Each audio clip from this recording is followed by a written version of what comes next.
Hello बच्चों, आज हम लोग पढ़ेंगे माइटोसिस। माइटोसिस क्या होता है इसके बारे में पढ़ेंगे। माइटोसिस एक सेल डिवीजन है जो ह्यूमन बॉडी सेल्स के अंदर होता है। माइटोसिस वो प्रक्रिया है जिसके द्वारा सेल डिवीजन होने के कारण हमारी बॉडी ग्रोथ होती है। किसी भी मल्टी सेलुलर ऑर्गेनिज्म की जो ग्रोथ है इस सेल डिवीजन के ऊपर ही निर्भर करती है। तो सेल डिवीजन वह प्रक्रिया है जिसके द्वारा किसी भी जीव की ग्रोथ संभव है। कोई भी सेल डिवीजन होता है तो एक यंग सेल ग्रो करता है, बॉडी सेल जो होता है वो ग्रो करता है। ग्रो करने के बाद जो है फिर से वो सेल डिवीजन में जाता है और एक सेल से दो सेल्स बनाता है। इस प्रोसेस को हम माइटोसिस कहते हैं। माइटोसिस में एक मदर सेल डिवाइड ग्रो करती है और डिवाइड होकर के 2 डॉटर सेल्स बनाती है। दोनों में ही क्रोमोसोम्स की संख्या जो होती है इक्वल होती है, एक समान होती है। ठीक है, इसीलिए हम इसको इक्वेशनल डिवीजन भी कहते हैं।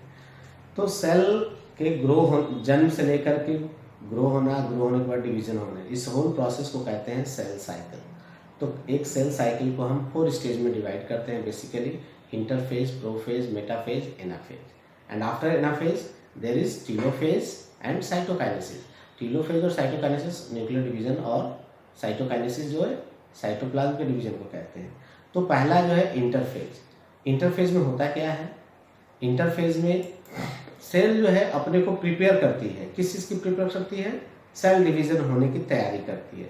सेल डिवीजन की एक ह्यूमन बॉडी में जो है ह्यूमन सेल जो है सेल डिवीजन के लिए टोटल 24 आवर टाइम लेती है।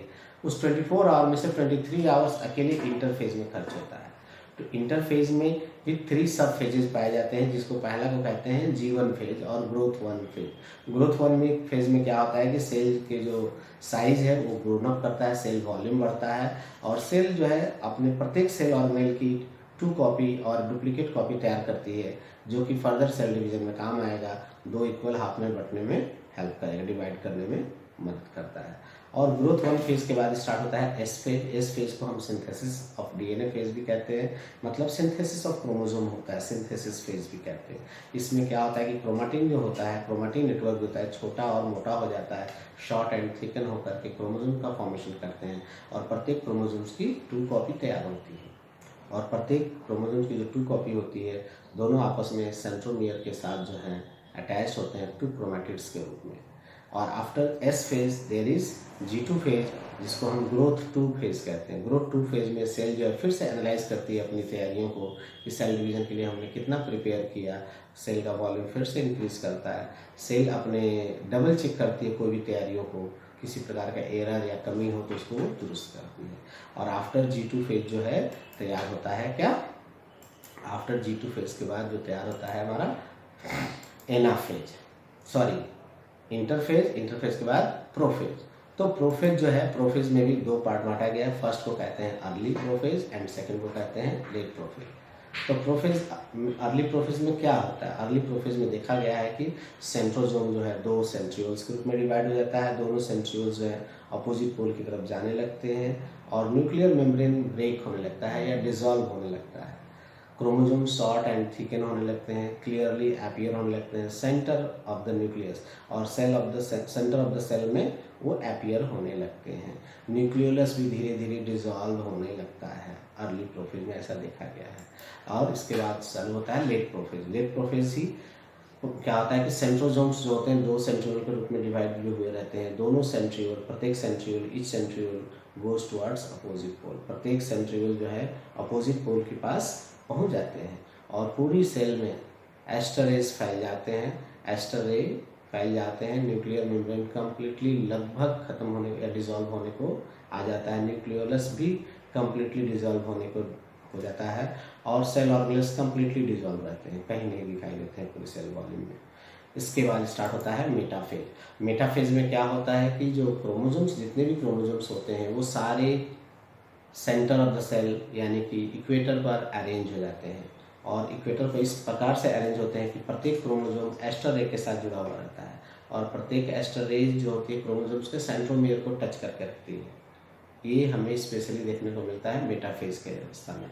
और after metaphase there is anaphase. Anaphase में क्या होता है? एनाफेज के दौरान क्या होता है कि कॉन्ट्रैक्शन ऑफ एस्टर रे स्टार्ट। एस्टर रे का सिकुड़न चालू हो जाता है, जिसके दौरान क्या होता है कि एक क्रोमोसोम्स जहाँ सेंट्रोमियर के साथ अटैच रहते हैं एस्टर रे, वो उसको ब्रेक कर देते हैं। Centromere divides into 2 equal halves and each centromere carry 1 chromatid या ईच क्रोमाटिड। मतलब एक क्रोमोसोम्स जो 2 क्रोमाटिड के रूप में दिख रहे थे वो दोनों हाफ डिवाइड हो जाते हैं। एक क्रोमाटिड जो होता है दूसरे वाले एस्टर रे के साथ चला जाता है और एक जो है दूसरे अपोजिट साइड में जाने लगता है, और इस दौरान वो भी शेप की भी आकृति का निर्माण करते हैं। यही उसका आइडेंटिफिकेशन है कि ये एनाफेज चल रहा है। क्रोमोसोम्स जो दिखाई देंगे भी शेप में दिखाई देंगे।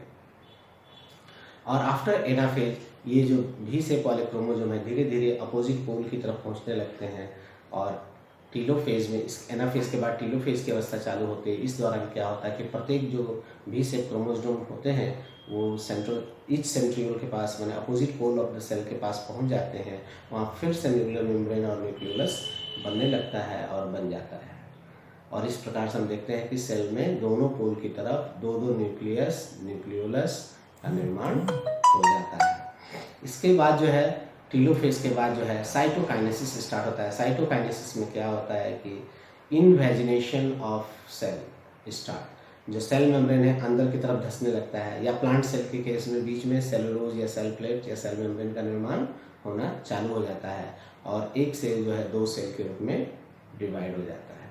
इस प्रकार से 2 डॉटर सेल्स का निर्माण होता है। तो इस प्रकार हम देखते हैं कि कोई भी डॉटर सेल जो है ग्रोनअप करती है, और ग्रोनअप करने के बाद इंटरफेज, प्रोफेज और मेटाफेज, एनाफेज, टीलोफेज की प्रक्रिया से होते हुए साइटोकाइनेसिस की प्रक्रिया से गुजरती है। साइटोकाइनेसिस क्या है? Cytokinesis is a process in which a cytoplasm divide into 2 equal halves.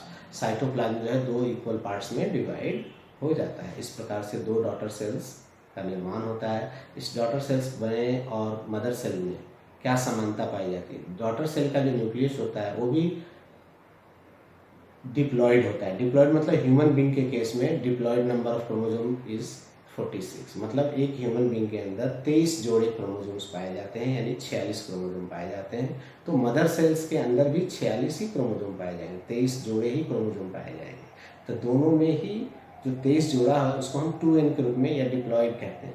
तो सोमैटिक सेल या सोमैटिक सेल डिवीजन या माइटोसिस सेल डिवीजन में क्या खासियत है कि मदर सेल्स जो होती हैं वो डिप्लॉयड होती हैं और डॉटर सेल्स भी डिप्लॉयड होती हैं। इसलिए इस प्रकार के सेल डिवीजन को हम इक्वेशनल सेल डिवीजन भी कहते हैं या माइटोसिस सेल डिवीजन कहते हैं।